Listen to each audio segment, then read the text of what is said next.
es un país montañoso. El 80% de su superficie corresponde a terrenos de altura. A lo largo de su historia, estas montañas han sido para el chileno base de su economía, fuente de su lento progreso.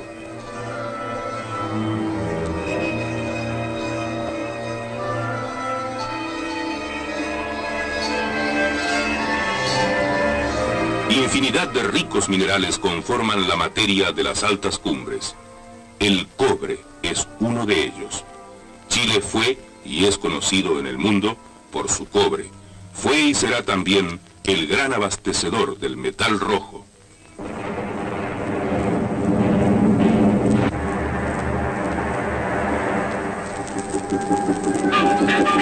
La extracción del cobre no ha sido fácil. En las minas a tajo abierto, calor sofocante, viento, polvo. En las subterráneas, el otro extremo.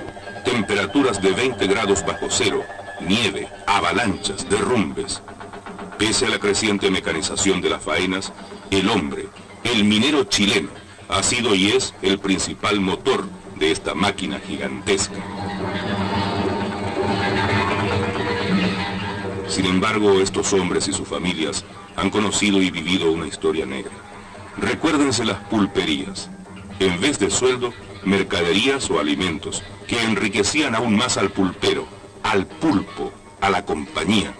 Y la silicosis, o la prostitución. Calama, ciudad pequeña, tiene 300, 400 prostitutas. Y Rancagua, ¿cuántas?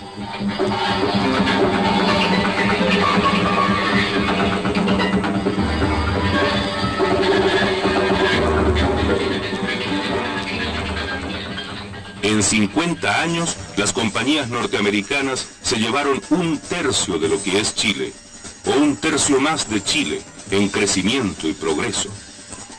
Lo que se llevaron es lo que no tenemos, 1/3 más de edificios, de hospitales, 1/3 más de escuelas y de universidades, 1/3 más de habitaciones, 1/3 más de todo lo que vemos a nuestro alrededor y que no alcanza para todos. Se llevaron también 1/3 más de nuestra dignidad, de nuestra soberanía, para emprender el despegue y levantarnos del subdesarrollo.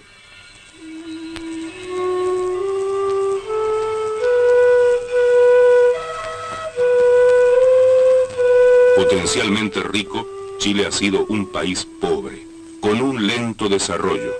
Muchos chilenos deben ganarse la vida en oficios marginales. La desocupación es un problema que se arrastra por generaciones.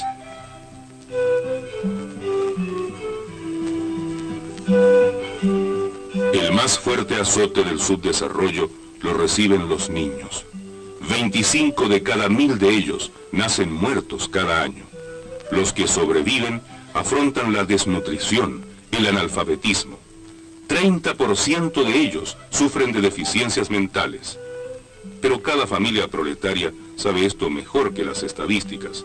Solo tiene que recordar que el mal tiene nombre y apellido, padre y madre.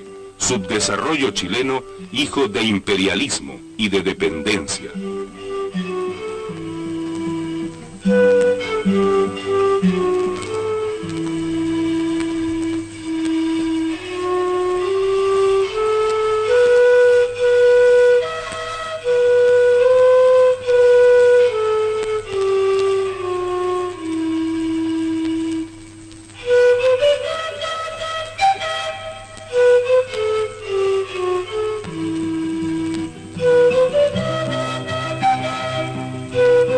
La estructura capitalista del poder crea una mayoría explotada por una minoría explotadora que ha permitido que existan en el país más de 300.000 desocupados y quién sabe cuántos más a medio trabajo, a medio comer, a medio morir.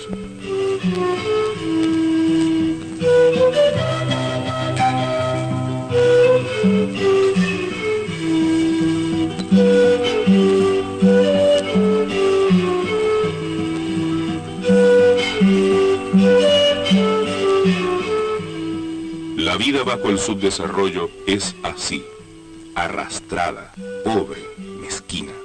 Su imagen destaca dolorosamente cuando el país es potencialmente rico, y más aún cuando su riqueza básica, el cobre, ha ido cada vez más contribuyendo al bienestar y al progreso de otras naciones más ricas. A partir de la segunda revolución industrial, el cobre fue adquiriendo una importancia espectacular por sus múltiples usos en la industria electrónica, de la construcción, de la automotriz. Su precio en el mercado mundial aumentaba constantemente. Así, el esfuerzo financiero de las compañías norteamericanas del cobre para echar a caminar a comienzos de este siglo los gigantescos minerales chilenos fue mínimo. Con una inversión inicial de algo más de $3 millones, el resto lo obtuvieron de las propias utilidades que hasta los niños mineros ayudaron a producir.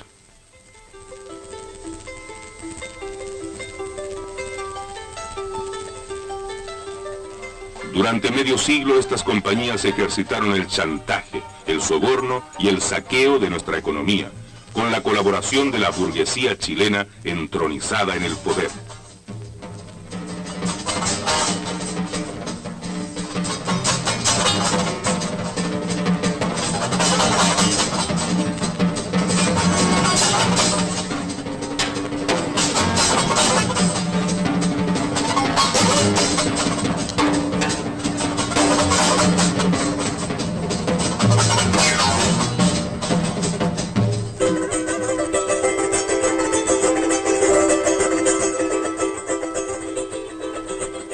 En 50 años de este siglo se fue gestando la unidad del pueblo, en heroicas luchas contra el enemigo interno, la burguesía, y contra el imperialismo norteamericano, representado por las grandes compañías del cobre.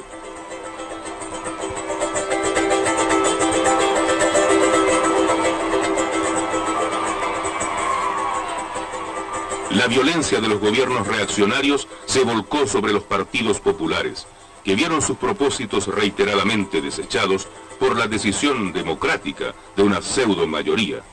Grandes marchas de obreros, campesinos y estudiantes, paros nacionales, huelgas impulsadas por reivindicaciones económicas, encontraron siempre como respuesta la represión armada de los gobiernos derechistas. Un lema era común en todas las manifestaciones: nacionalización.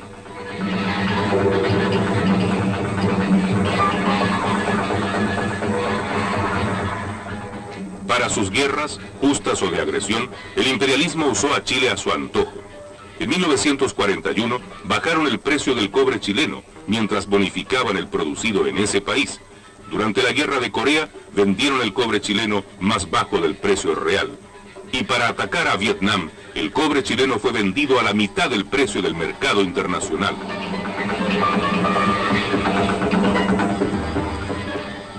Pese a las luchas que se daban para denunciar los escándalos del cobre, los gobiernos reaccionarios no trepidaron en otorgar a las empresas extranjeras nuevas granjerías, nuevos tratos, nacionalizaciones con apellido, que se traducían en ganancias netas para los monopolistas. Cada barra de cobre embarcada dejaba un hoyo de miseria en Chile, y daba en cambio a Estados Unidos un nuevo aporte a su ya rica economía. Se puede afirmar: el cobre chileno ayudó y está presente en cada manifestación del alto estándar de vida norteamericano, 10 veces mayor que el chileno.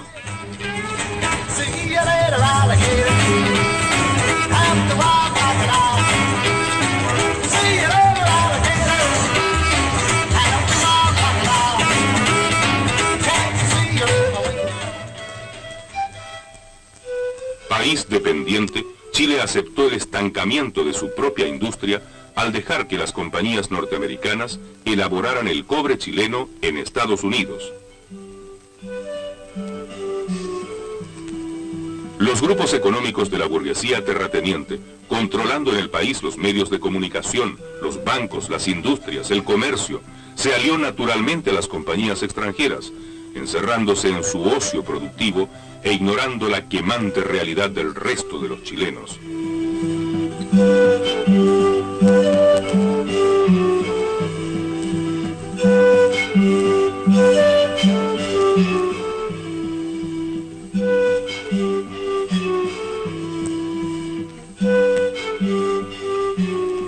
El pueblo conocía desde antiguo a sus enemigos, Pero estos, con el poder político y el poder económico en sus manos, lograron mantener a gran parte de la población sumida en la miseria y en la inacción.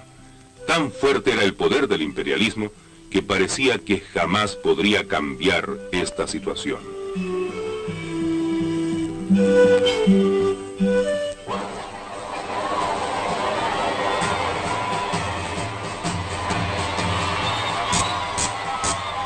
Llegó por fin el día que hoy vivimos, del triunfo del pueblo y su gobierno de unidad popular, el que planteó como medida de urgencia la recuperación de las riquezas básicas para garantizar integralmente la independencia económica y la plena soberanía. La nacionalización del cobre era la gran reivindicación nacional, la razón de existencia del movimiento popular.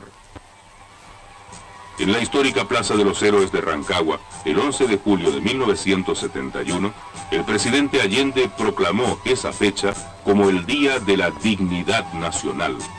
Los altos dirigentes del cobre encabezaron las columnas de mineros que con su presencia iban a respaldar a su presidente en el acto de anunciar lo que ya la ciudadanía toda había decidido.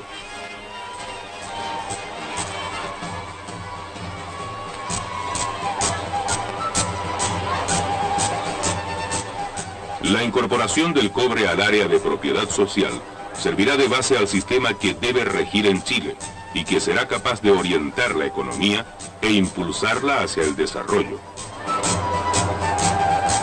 Por eso, al llamar ese día el presidente Allende a un acto en la Plaza Heroica de Rancagua, lo hacía para proclamar la segunda independencia de la patria.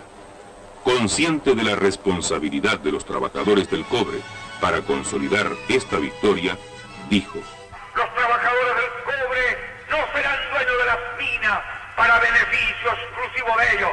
Son dueños de las minas en cuanto las minas le pertenecen al pueblo y los trabajadores del cobre forman parte del pueblo. Pero los trabajadores del cobre tienen que entender, lo saben y lo van a vivir, que el esfuerzo de ellos estará destinado a hacer posible que cambie la vida del niño, la mujer y el hombre de la tierra chilena, que el esfuerzo de ellos y el cobre estará destinado al progreso de la patria, que al sudar trabajando el fondo de la mina están haciendo por un Chile distinto.